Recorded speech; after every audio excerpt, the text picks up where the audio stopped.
大胖媳妇携全家来体验太空飞行了，结果在太空馆上演了历史性的一幕，人给他退款了。是这样的，大胖媳妇让我给他买个硬盘，我说太贵没给他买。然后过了几天呢，有人约我去玩那个太空飞行体验，他问我那是啥呀？我说你知道有那种地方不？就是一个屋充满了福利，谁进去都能享受福利，然后就失去自我了。他说直播间啊，直播间啊。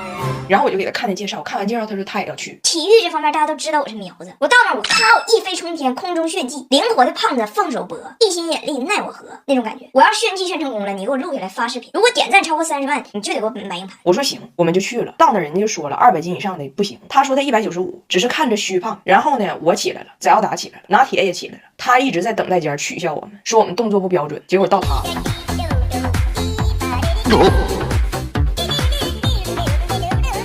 就是一个起不来呀！这个馆有史以来第一次派出了2个教练，白班夜班都上了，结果都被他薅进去。我就跟我女儿说，我说这个福利呀，正常人应该是升丁，但是福利到了你爸身上，咋就贴地呢？翟奥达说，我爸不会就是福利吗？我爸福利吗？我爸。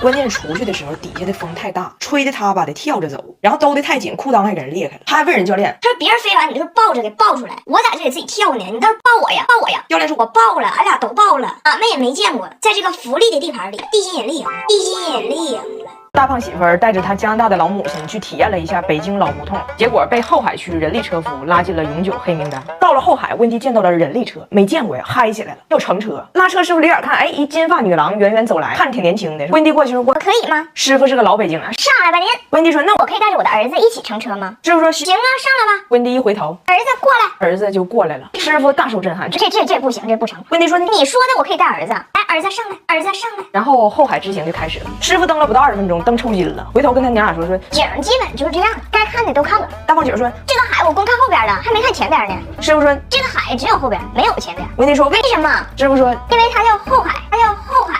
温迪说，那时间上还差12分钟呢。你告诉我，为什么在这个后海观光可以差时间？师傅说，因为后海也叫什刹海，也叫什刹海。然后师傅就开始解释说，我吧不是说不拉您，我是拉着你们娘俩，我蹬不起来，您知道吗？我这5点钟交车，我就是现在折返我都来不及了，我这不交车人给我罚款。一听罚款这个词儿，温迪抽了。什么罚？我说温迪啊，温迪，冷静，呼吸，罚他，不罚你。大胖姐说，你还不了解他们，他就听不了罚钱这个词儿，一听着钱从兜里掏出来，哎，这个动词他就要嘎，重度焦虑。他不管是谁的兜，这么说吧，就是国民消费总值每1块钱的涨幅，都是从我妈命上压过去的。那英国女王在世的时候，明明有马，又买了一匹新马，跟女王3月没说话，3月没说话。然后温迪就说，师傅，赶紧5点之前杀回起点，我可以下车，你别被罚钱，赶紧回去。师傅就说，真不是我不拉您，主要是您说您有一儿子，我心说也成，谁成想，嚯，太大了，您这儿子太胖了，您儿子，您让他下来，我管他叫爸爸。大胖媳妇在后边，我呀，温迪冲他儿子，都不是你的错，你太沉，让人家罚款，去，你拉师傅走。于是大胖媳妇和拉车师傅对调，把他的母亲和拉车的师傅拉回了原点。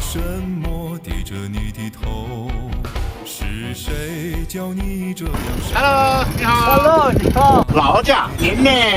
师傅坐在车上，旁边坐一温迪，旁边别的师傅路过，他还跟人解释呢。真没辙，这儿子太大了，这儿子太胖了，他回来之后，温迪被刺激了，就非常不理解，说我在加拿大是XS，我是小号，怎么在这儿就被识别为胖子了呢？于是开始疯狂锻炼，拉着他儿子把能用的健身器械全用上了，天天练。他俩虽然都用，但是都胖了。儿子是所有健身器材都躺着用，不好好练；妈妈是练是好好练，练完吃1桶冰淇淋。所以不怪这些器材是好器材。所以我现在就要把这些健身器材都放闲鱼上卖了。我看很多人都在用闲鱼 APP 卖闲置，幸亏有它，什么电子跳绳、筋膜枪、什么滑雪机、什么这个呼啦圈，还有这3个记录大胖媳妇婀娜身姿的开礼德，10几样，通通10块钱出掉，全部断舍离。上闲鱼搜张彩玲就可以带走这些科技与狠活。我告诉你们实话，为啥要卖啊？这是我爸让的，我爸受不了了。我爸天天早上做饭，他就在门口练，给我爸整的怪不好意思，进厨房都不敢出来。温迪还经常拉着我爸说：“哥哥 ，come on， 要不要跟我一起锻炼？”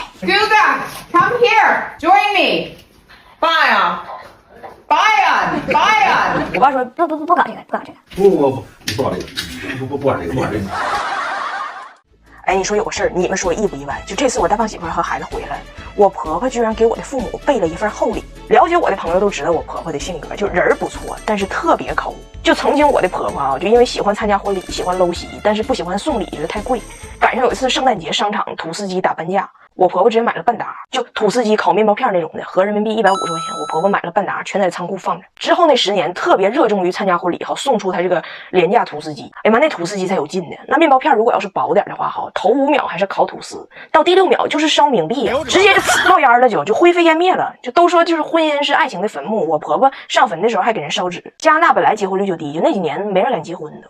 但这次他们回来，我婆婆说我准备了一个礼物，就托你家这个大胖信哥给你父母带回去。跟我视频说，我听说了，你们中国是这个礼仪之邦，讲究这个礼尚往来。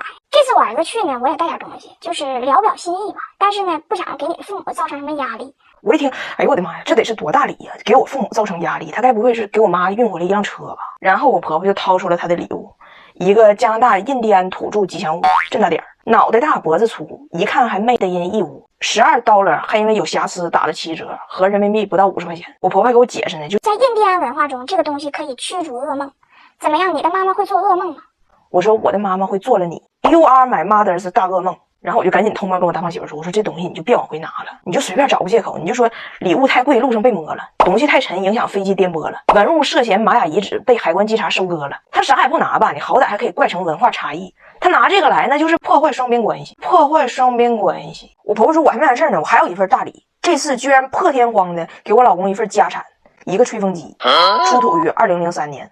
他说这是他20年前攒钱买的最好的吹风机，自己用一个，就另外一个到现在没舍得用嘛，就今天儿子要走了，决定把它过继给他。然后跟我说，你放心，我已经跟我2个女儿打好招呼了，今天我这拍板这个事儿就这么办了，就是以免将来卷入没有必要的遗产之争。我寻思就这玩意儿有必要争吗？20年前的吹风机吹什么风啊？复古风啊，复古风啊！我说温迪啊，你儿子头发搁哪呢？你给他送吹风机呀？就巧妇难为无毛之炊呀。然后我才知道，我的婆婆温迪以前是个 Tony， 以前是温哥华美容美发界小鼻祖。她说她为什么这么在意呢？她说你们亚洲人就太幸运了，你们不懂，他们的头发太软太细了，而且他们很多头发还少，像我公公我老公这种的，你给他们吹头发那属于高技术工种，你得在一片地中海中央硬吹出来一片海市蜃楼。你劲儿小吧，这海市蜃楼你吹不出来，你劲儿使大了，剩25根你就给吹掉了，吹毛求疵的整的。我说那也大可不必从加拿大带吹风机回来，就你这点需求，来分分分钟给你满足。普通吹风机2到3万转，来分11万，时间缩短好几倍。无刷马达放在了手柄里头，劲儿贼大，就我这头发1分钟基本就吹干。但我估计以我老公那个发量，就这吹风机瞅他一眼，他头就干了。哎，我老早就刷过莱芬的那个创始人，一个秃顶讲吹风机，给我逗稀了。这不相当于小矮人教白雪公主怎么长个，蒲公英教你脱发怎么攻克，外国人教咱们怎么驾驭蹲厕吗？没有用。后来我一想，不对呀，就他才知道痛点呢。人怕出名，猪怕壮，谢顶吹头真怕烫。所以莱芬有芯片黑科技控温，还可以多档位调节，完全不用担心家里有小孩烫着孩子娇嫩的小皮肤，而且声音贼小。虽然他送我妈这一个50块钱的小摆件，但是人家我妈妈还是有格局的。我妈说，等如果他将来来了，咱给他装几个走，咱不差事儿。而且他那2000多，咱那是500多，怎么说呢？让他别有压力了。